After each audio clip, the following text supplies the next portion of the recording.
The clock always reads 3:00 a.m. when it happens. Not a minute before, not a minute after.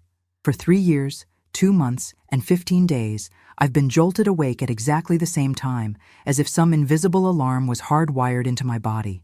I've tried sleeping pills, meditation, even drinking myself into a stupor once. Nothing changes it. My eyes snap open, my heart racing, and I know they might be coming again. I've lived in this house for almost 30 years. It's nothing special, just a small 2-bedroom place sitting on the edge of town where the suburbs give way to the desert. My husband Jim and I bought it when we were young, thinking we'd eventually move somewhere bigger when the kids came. But life has a way of settling you into places. After Jim passed away 8 years ago, my children suggested I sell it, move closer to them, or into one of those retirement communities. I couldn't. This house holds all my memories. Now I wonder if staying was my first mistake. I've always been a practical woman. 30 years as a nurse will do that to you. I've seen people die, helped deliver babies, assisted in surgeries. I've held people's hands through their worst moments. I know what the human body is capable of, how the mind works, how pain and medication can make you see things. I know the difference between reality and imagination. At least I thought I did. It started with the waking. Just waking up at the same time, night after night. I blamed it on age at first. That's what happens when you get older, I told myself. Your sleep gets lighter, more fragmented. I'd get up, use the bathroom, have a sip of water, go back to bed. Simple, normal, nothing to worry about. Then came the power fluctuations. My bedside lamp would flicker sometimes when I woke up. The microwave clock would need resetting in the morning. Small things, explainable things. The electric company couldn't find any issues when I called, but the desert does strange things to power lines, especially during storm season. So I let it go. The feeling of being watched came next. You know that sensation. The prickling on the back of your neck, the absolute certainty that eyes are on you. I'd be sitting on my back porch in the evening, looking out at the flat stretch of sand and scrub brush that extends beyond my property, and suddenly feel observed. I'd scan the horizon, the distant highway, the rocky outcroppings, and see nothing. Just heat waves rippling off the sand. You're a lonely old woman, I'd tell myself. Your mind is playing tricks. My kids call once a week if I'm lucky. My closest neighbor is half a mile down the road. Loneliness can make you imagine things. I know this. I've seen it happen to elderly patients, widows and widowers who start believing their deceased spouses are still around, still watching over them. The mind craves connection so desperately, it creates it. That night in August, it was August 17th, I remember, because it was my younger son's birthday.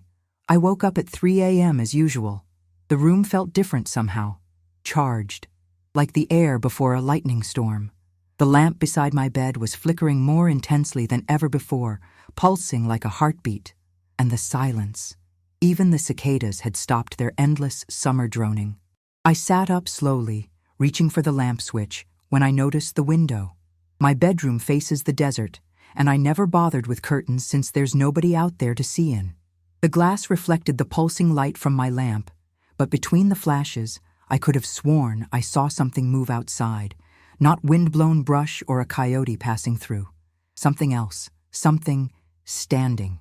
I froze, my hand still outstretched toward the lamp. The flickering stopped abruptly, plunging the room into darkness. My eyes hadn't adjusted yet, and in that pitch black, I heard it, a soft, dry scraping against the glass, like fingertips, or something like fingertips. "Hello?" I called out, my voice sounding strange and small. "Is someone there?" No answer. Just that gentle scraping, moving slowly across the window pane. I told myself it was a branch, a desert rat, anything but what my mind was starting to conjure up. I reached again for the lamp, fingers fumbling for the switch, when a vibration began. Not an earthquake. I've lived in the Southwest long enough to know what those feel like. This was different, more focused. The bed was vibrating, the nightstand, the glass of water on it, sending ripples across the surface. And then came the light. Not from the lamp, not from headlights on the distant highway. This came from outside the window, a pale bluish-white glow that intensified until it filled the room, pouring through the glass like liquid. I should have been terrified, should have run, called for help. But in that moment, the strangest calm washed over me. My limbs felt heavy, my thoughts slow and syrupy. I remember thinking I should get up, but I couldn't move. Not paralyzed exactly. I could still feel everything, still breathe and blink, but detached somehow. Like my body had become a house I was merely visiting rather than living in. The window, I think it opened. Or maybe the wall itself opened. The light became so intense I couldn't see clearly anymore. Shapes moved within it, dark silhouettes, thin and angular. I felt a pressure change, like when you drive up into the mountains and your ears need to pop. The vibration grew stronger, rattling my teeth, humming deep in my chest. "This isn't happening," I said aloud, or tried to say. My mouth moved, but I'm not sure if any sound came out. I don't remember them entering the room. I don't remember being touched, but suddenly I was no longer in my bed. I was somewhere else, and that's where my memory splinters, fragments, flashes, a ceiling made of light, a sound like whispering, but not in any language I've ever heard. The sensation of floating, cold, so cold my skin burned with it. And eyes. I remember eyes. I've been trying to piece it together for 3 years now, trying to make sense of what happened that night and all the nights that followed. Because they did follow, again and again, always starting at 3 a.m. Sometimes I think I've lost my mind. That grief or age or loneliness has finally broken something essential inside me. I've read about hallucinations, waking dreams, temporal lobe seizures, searched for any medical explanation that might make sense of what I've experienced, what I continue to experience. But then I see the marks, feel the after effects, the unexplained bruises, the puncture wounds that heal too quickly, the nosebleeds, the missing time, the sickness that comes the next day, vomiting so violent it feels like my insides are trying to escape, headaches that blind me with pain, a thirst no amount of water can quench. I'm not crazy. I know I'm not crazy, but sometimes I wish I were, because the alternative is so much worse. I never thought I'd tell anyone this story. Never wanted to be that person, the crazy lady living alone in the desert, telling wild tales about lights in the sky. But I can't keep it inside anymore. It's eating me alive, and I'm afraid, not just of them, whoever or whatever they are. I'm afraid of what they've put inside me, what they've taken from me, what they know about me. Because somehow, I think they've always known me, long before I ever knew them. The morning after that first night, I couldn't keep anything down. Not water, not toast, not even the anti-nausea medication I still had from when my sister went through chemo. I vomited until there was nothing left but bile, my body convulsing like it was trying to expel something toxic. My head pounded with each heartbeat, a pressure behind my eyes so intense I couldn't bear to look at light. I crawled from the bathroom to the bedroom with a cold washcloth pressed against my face, convinced I had somehow contracted a violent flu. But I knew it wasn't flu. The symptoms were wrong, the onset too sudden. In 3 decades of nursing, I'd seen every variety of illness, and this was different. I managed to call in sick to my volunteer shift at the community clinic. Martha, the receptionist, said I sounded terrible. "Must be that stomach bug going around," she said. I agreed because it was easier than saying what I really thought. Something happened to me last night that I can't explain. By evening, the sickness had mostly passed, leaving me weak and hollow. I sat on my porch watching the sun set over the desert, turning the sand and scrub to gold, then deep blue as the light faded. I tried to piece together what had happened, but my memories were like a broken mirror, reflective fragments separated by darkness. The flickering light, the vibration, the window, the cold, those eyes. I told myself it was a dream. A vivid, terrible nightmare brought on by stress or isolation or the chicken I'd reheated for dinner. People have strange dreams all the time, dreams so real they can feel the texture of objects, smell odors, experience pain. The mind is powerful that way. But if it was just a dream, why did my body feel so violated? Why was there a perfectly round bruise on my inner arm that hadn't been there the day before? Why did my right ear ring with a high, thin tone that wouldn't go away? Why did I have dirt on the soles of my feet when I hadn't been outside barefoot? I decided to check the house, looking for some rational explanation. Maybe someone had broken in. Maybe I'd been drugged somehow. I examined every window, every door, all locked from the inside, just as they should be. No signs of forced entry. My purse sat untouched on the kitchen counter, cash and cards still in place. My late husband's watch, the only item of real value I owned, remained in its box on my dresser. The bedroom window was shut tight, the latch secured. Outside, the hard-packed desert soil beneath it showed no footprints, no disturbance of any kind. Just the endless stretch of sand and scrub brush, and beyond that, the looming silhouettes of the mesas against the darkening sky. I slept in the living room that night, the TV on for company. I left every light in the house burning. Still, at exactly 3 a.m., I jerked awake, my heart hammering against my ribs. The TV had turned to static, a soft shushing sound filling the room.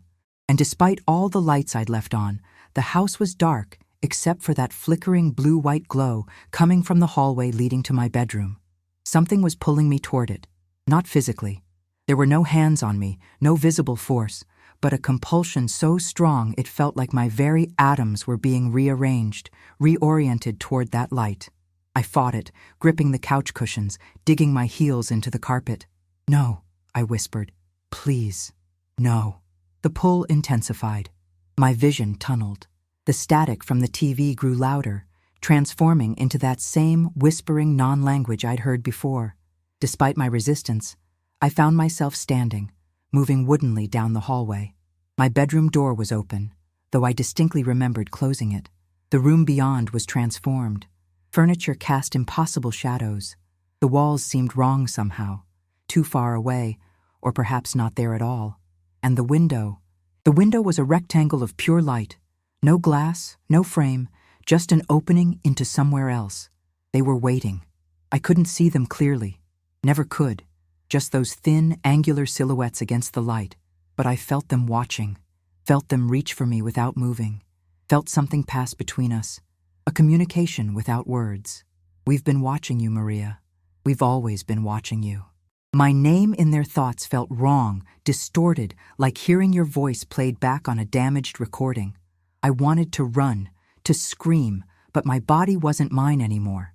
I floated toward the window that wasn't a window, toward the light and the cold and those waiting figures. The next thing I remember is waking up in my bed. Morning light streamed through the very ordinary, very solid window. Birds chirped outside. A car passed on the distant highway. Everything normal. Everything as it should be. Except for the dirt under my fingernails. Except for the strange, sticky residue in my hair. Except for the fact that my nightgown was on backward. And the sickness came again. Worse this time. I barely made it to the bathroom before my body revolted. Violent, heaving, cold sweat pouring off me, muscles cramping so badly I thought they might tear. The bathroom floor tiles were cool against my cheek as I lay there, too weak to move, watching a thin trickle of blood from my nose draw a crimson line across the white porcelain. I needed help. I knew I needed help. But who would believe me? What would I even say? I couldn't go to a doctor, not yet. They'd run tests, find nothing, refer me to a psychiatrist. 30 years in medicine had taught me how the system works, how quickly people dismiss what they can't explain, especially coming from a woman my age living alone. Instead, I did what anyone would do now. I went online, searched for answers in forums and websites dedicated to experiences like mine. Most of what I found was clearly delusional, or people seeking attention, or elaborate hoaxes. But some accounts, some rang with the same terrible clarity as my own memories. The timing, 3 a.m. The sickness afterward, the missing time, the marks on their bodies, the sense that whatever was happening had somehow been happening their whole lives without them knowing. One phrase kept appearing: lost time. People describing hours, sometimes entire nights, vanished from their memory. A man in Montana who went to bed at 10 p.m. and found himself standing in his front yard at sunrise with no recollection of the intervening hours. A woman in New Mexico who lost 2 days, returning to consciousness in her car 50 miles from home. A teenage boy in Arizona whose family couldn't wake him for nearly 24 hours, only to have him bolt upright screaming about thin shadows against the light. I began keeping a journal, documenting everything. the waking times, the physical symptoms, the fragments of memory. I set up an old digital camera to record my bedroom while I slept. I bought a medical alert bracelet with a panic button, though I doubted it would help when, they came again. Because I knew they would come again. I could feel it, like a storm building pressure against the horizon. In the quiet moments of my days, washing dishes, folding laundry, watering my small garden of desert-hardy plants, I would suddenly shiver with absolute certainty that I was being observed, studied, assessed. Sometimes, out of the corner of my eye, I'd catch a flicker of movement in places where nothing should move, the empty corner of my living room, the still air above my kitchen table. When I turned to look directly, nothing was there, but the sensation lingered, like the afterimage of a camera flash. I began to notice strange reactions from the few animals in the area. The neighbor's dog would no longer set foot in my yard, though he'd previously visited daily for treats. A raven that had nested in the old mesquite tree behind my house abandoned its young overnight. Even the ever-present lizards seemed to avoid the south side of the house, the side with my bedroom window. Was I going mad? The possibility terrified me less than the alternative. One afternoon, sorting through old photo albums in a desperate attempt to ground myself in normality, I found something that made my blood run cold. A picture of myself at age 7, standing in front of my childhood home in Pennsylvania. I was wearing a blue sundress, my hair in pigtails, smiling that gap-toothed smile of early childhood. But it wasn't my image that caught my eye. It was what the camera had captured in the window behind me. A reflection, distorted by the glass, of something tall and thin watching from inside the house. Something that should not have been there. My hands trembled so badly I dropped the photo. Because in that moment, I understood that whatever was happening to me now hadn't started 3 years ago. It had always been happening. And somehow I had always known. That photograph changed everything. I spent days going through all my old albums, shoeboxes of snapshots, family slides, looking for more evidence, more glimpses of them in the background of my life. I found several. A blurred shape behind me at my high school graduation, an impossibly tall shadow on the wall during my wedding reception, a distorted reflection in the hospital window the night my first son was born. Always there, always watching, always just out of clear view. I began to remember things I'd forgotten or perhaps forced myself to forget. Childhood dreams where I'd float down the hallway of my parents' house. The imaginary friends my mother worried about. Thin shadows that would stand in my room and whisper things I couldn't quite understand. The unexplained nosebleeds, the sleepwalking, the periods of missing time that everyone attributed to a child's absent-mindedness. Maria's in her own little world again, my father would say, not unkindly. If only he'd known how literal that was. I tried calling my older sister Diane, who still lives in our hometown. We hadn't spoken in months. One of those drifting apart things that happens with age and distance. I asked if she remembered anything strange from our childhood, trying to sound casual, trying not to let the desperate edge creep into my voice. Strange like what? She asked. Like lights in the house at night, or me talking about people watching me, or times when you couldn't find me. The silence that followed lasted so long, I thought we'd been disconnected. Di? Are you there? Why are you asking about this now? Her voice had changed, hardened somehow. After all these years, why bring it up now? I found some old photos and... Stop looking, Maria. She cut me off, her voice low and urgent. Whatever you think you're going to find, just stop. Some things are better left alone. What things? Diane, what do you know? I have to go. And she hung up. I tried calling back several times, but she wouldn't answer. She sent a text the next day. Sorry about yesterday. Not feeling well. Talk soon. But we didn't talk soon. She stopped taking my calls altogether. Whatever Diane knew or feared, I was on my own with it now. The night after finding the childhood photograph, they didn't wait until 3 a.m. I was washing dishes after a dinner I hadn't been able to eat when all the faucets in the house turned on simultaneously. Kitchen, bathroom, laundry room. A rushing torrent of water. Full force. The lights began to pulse, not just flicker, but throb with a deliberate rhythm. My ears popped with a sudden pressure change. I dropped the plate I'd been washing. It shattered against the floor, but I couldn't hear it over the roaring water and the high-pitched tone that had started inside my head. My vision swam. The kitchen elongated around me, walls stretching impossibly. I gripped the counter to stay upright as the vibration began, rattling through my bones like I was standing on a speeding train. "Not again," I whispered. "Please, not again." But it was happening again, and this time I wasn't going to just passively experience it. I fought against the heaviness in my limbs and lurched toward my purse hanging by the door. Inside was my phone. I could call for help, record what was happening. Something, anything other than surrender to it. My fingers closed around the phone, just as the light spilled in. That same bluish-white radiance pouring through every window, every doorway, even seeping through the walls themselves. The air thickened like gelatin.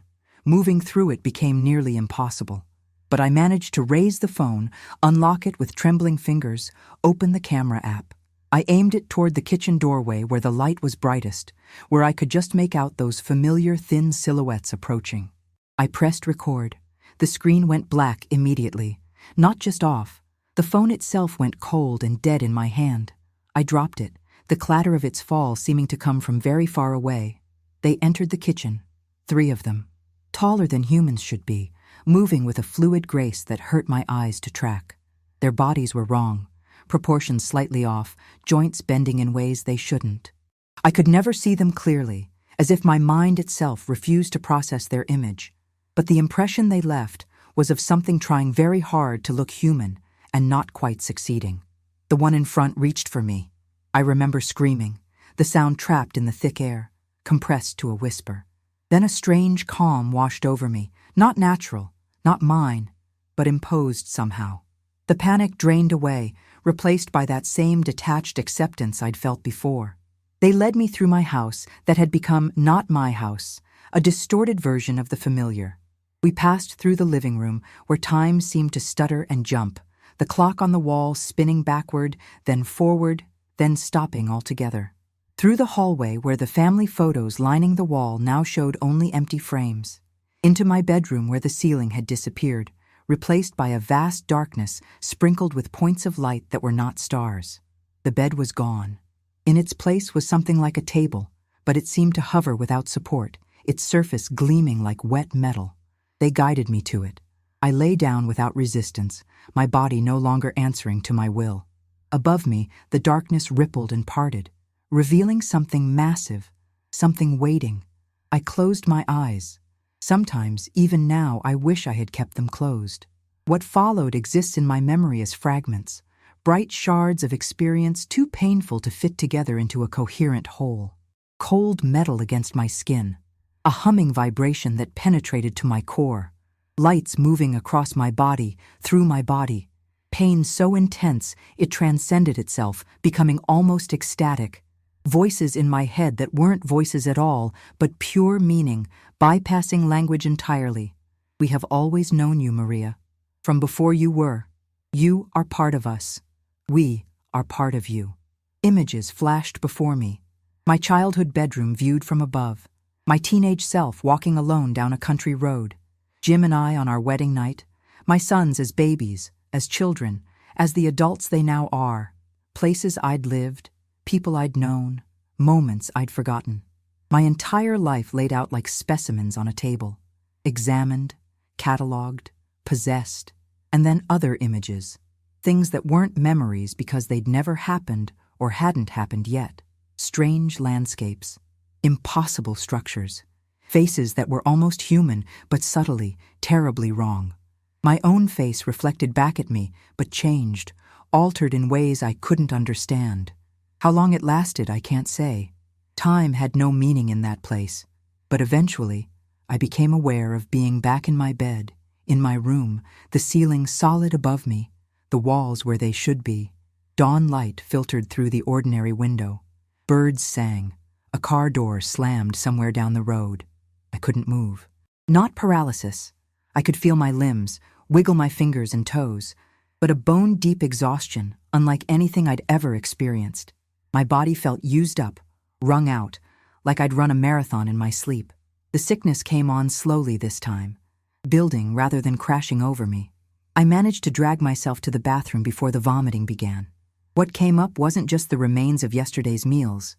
There was blood, not a lot, but enough to terrify me. And something else, something black and viscous that moved in a way fluid shouldn't. I flushed it away before I could examine it too closely, suddenly certain that whatever it was, I didn't want to know. I caught sight of myself in the bathroom mirror and almost didn't recognize the woman staring back. My face was gaunt, eyes sunken and rimmed with dark circles. My hair, which had been colored a warm brown the week before, now showed streaks of white at the temples. But most disturbing were my eyes themselves. The pupils dilated so wide that the brown of my irises was almost completely swallowed by black. Moving with painful slowness, I checked my body for marks.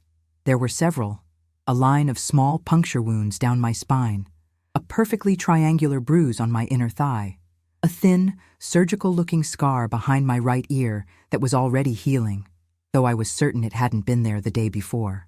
When I pressed on it, a sharp pain lanced through my head, and for a brief moment I heard that whispering non-language again. I needed to document this. Forcing myself to move, I retrieved my phone from where I'd dropped it in the kitchen. It was working again, as if nothing had happened. I took photos of every mark, every bruise, every unexplained wound. I recorded a video describing what I could remember, my voice hoarse and shaking. As I spoke, I realized something that made my blood run cold. My kitchen was spotless. The plate I'd broken, gone. The water that should have flooded the floor from all those running faucets, not a drop. Everything in perfect order, as if the events of last night had never happened. But I knew they had. My body knew. The images burned into my mind knew. Later that day, after I'd managed to keep down some water and dry toast, I drove into town to the small medical clinic where I volunteer. I told the receptionist I needed to see Dr. Patel for a checkup. I didn't tell her about the blood I'd vomited, the marks on my body, the lost time. I didn't tell her that I suspected something had been put inside me or something taken out. I just smiled weakly and said I hadn't been feeling well. In the examination room, I almost broke down and told Dr. Patel everything. He's a good man, a careful physician. But as I opened my mouth to speak, I felt a sharp pain behind my ear, that new scar pulsing like a warning. The words died in my throat. Just feeling run down, I said instead. Trouble sleeping. Thought I might need some blood work. He examined me, found nothing concerning other than mild dehydration and slight anemia. The marks I'd photographed that morning were already fading, the bruises yellowing as if days old rather than hours. The scar behind my ear was nearly invisible. My pupils had returned to normal. "You're pushing yourself too hard, Maria," he said kindly. "Grief takes time, and isolation isn't good for anyone. Have you thought about moving closer to your boys?" I nodded, not trusting myself to speak. He prescribed a mild sleeping pill and suggested I join the senior center's weekly social group. As I was leaving, he asked, "Any other concerns? Anything else bothering you?" 1,000 things I wanted to say crowded my mind. Instead, I shook my head and smiled. "No," I lied. "Nothing else." But there was something else. Something growing inside me with each passing day.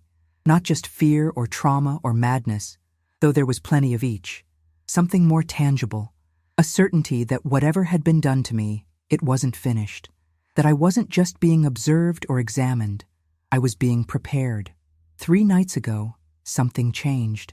I woke at 3 a.m. as always, but the familiar terror wasn't there. Instead, I felt a strange calm, an acceptance I can't explain. The blue light filled my room, and I didn't resist.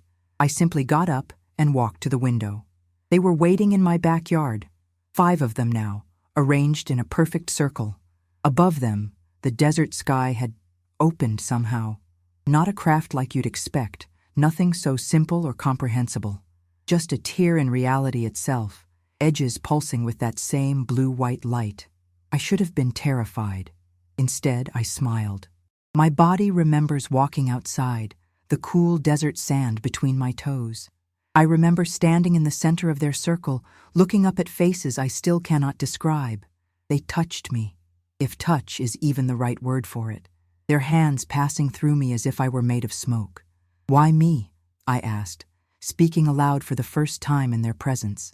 "Why my whole life?" The answer came not in words, but in images, flooding my consciousness.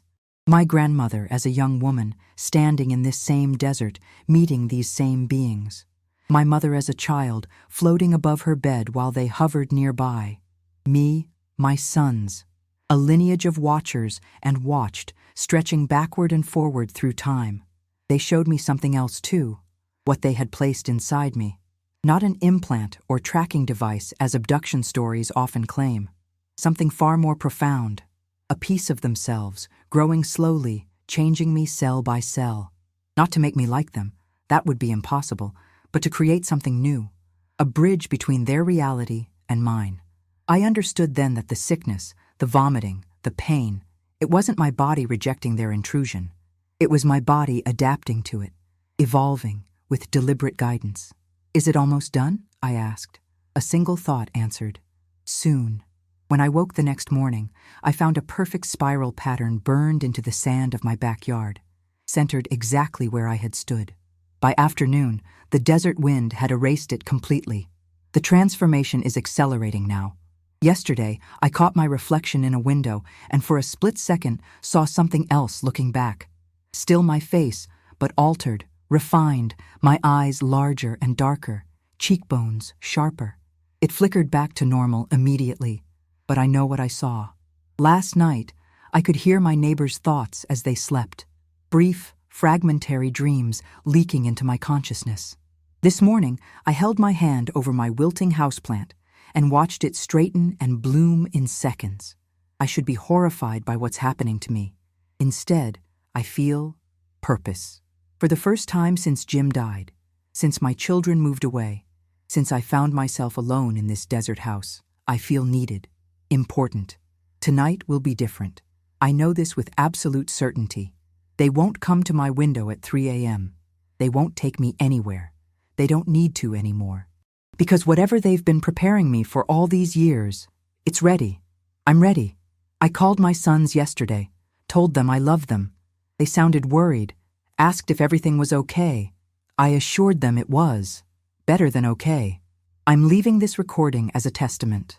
Not a warning. It's far too late for that. Not an explanation. I still don't fully understand myself. Just a record that Maria Alvarez was here. That she lived a quiet, ordinary life until it became extraordinary. By the time you hear this, I'll be gone. Not dead, something else entirely. They're coming for me one last time, but I won't be returning to this house, this life. Don't search for me in the stars. I won't be there. Look instead in the spaces between things. In the moments of déjà vu that make you pause. In the shadow that moves when it shouldn't. In the whisper you hear when no one is speaking. We'll be watching. We've always been watching. If you've experienced something similar, you're not alone. Share your story in the comments below and subscribe to this channel for more encounters like mine. And remember, next time you wake up at 3 a.m. for no reason, pay attention. They might be calling you too.